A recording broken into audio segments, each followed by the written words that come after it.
Dear students, Assalamu alaikum and welcome back to Plant Physiology course. In the previous video we discussed first law of thermodynamics, and now we are going to take a look at definition of second law of thermodynamics. Second law of thermodynamics can be defined in various ways because it is quite an abstract kind of a law, but its applications are very important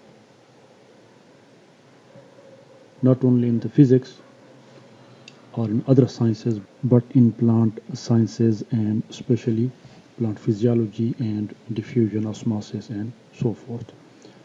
So let's define the second law of thermodynamics.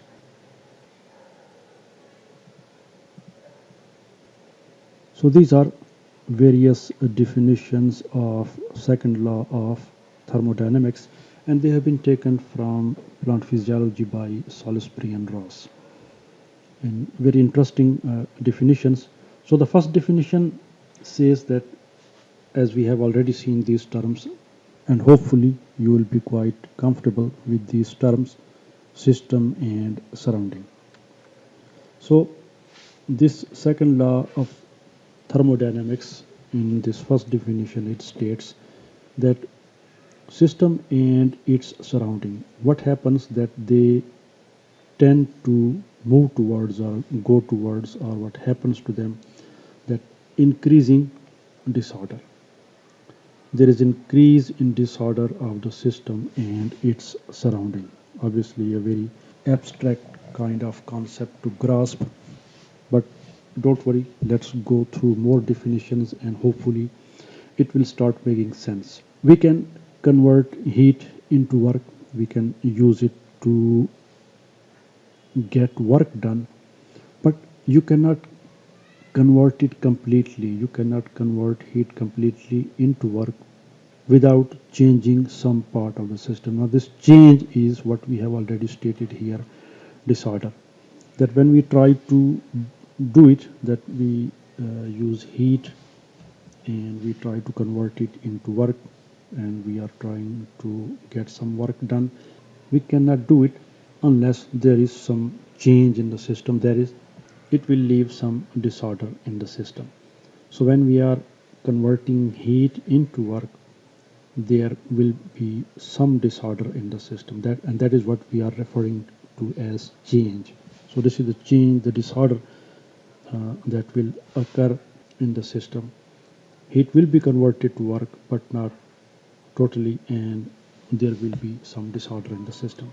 The third definition, it states that if we are trying to convert energy from one form to another, then this transformation or transferring of one form or conversion of energy from one form to another, some of the energy will be lost as heat. Again, this is disorder. So we'll get some disorder and energy will be lost as heat. And in the next definition, it says that no real process can be 100% efficient, because when a process runs, some of its energy is lost as heat or in any other form. So the energy input, whatever the amount might be, it is not utilized 100%. Some of it is lost. So no real process can be 100% efficient. And the final definition of second law of thermodynamics states that we cannot build or construct, or we cannot have a machine that will be in a perpetual motion, that will, once started, will move forever. It is not possible.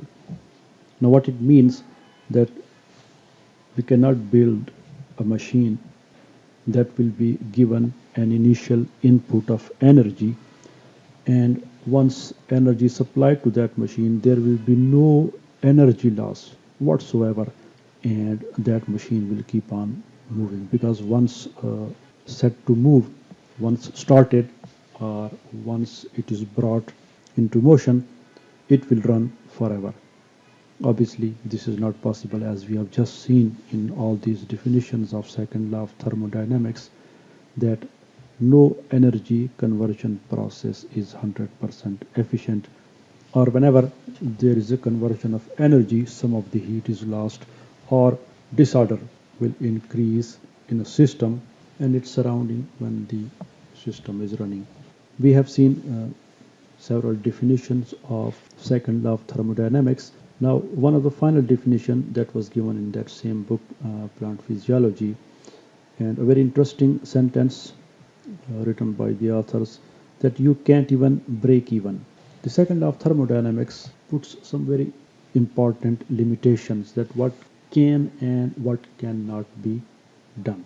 One thing that we haven't seen in this, or we haven't yet discussed as far as the second law of thermodynamics is concerned, and that is disorder. So this disorder needs some explanation as far as the second law of thermodynamics is concerned, and as far as our definition of diffusion or the process of diffusion and osmosis is concerned. We are going to take a look at disorder in the next video, but for now, the second law of thermodynamics tells us that, say, in plants, the process of photosynthesis cannot be 100% efficient.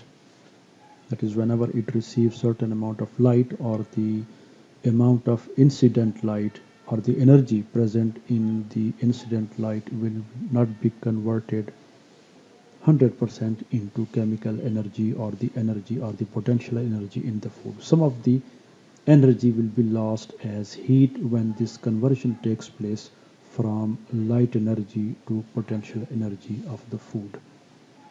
So this is very important limitation as far as the process of photosynthesis is concerned, that these processes cannot be 100% efficient.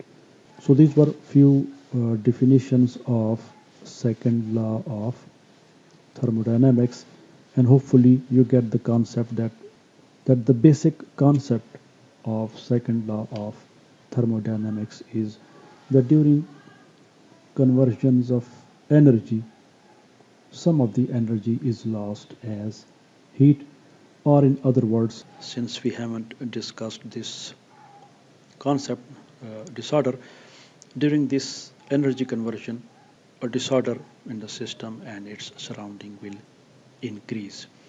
So more about disorder and other concepts related to second law of thermodynamics, we shall see them in the coming video. So thanks for watching, and see you in the next video.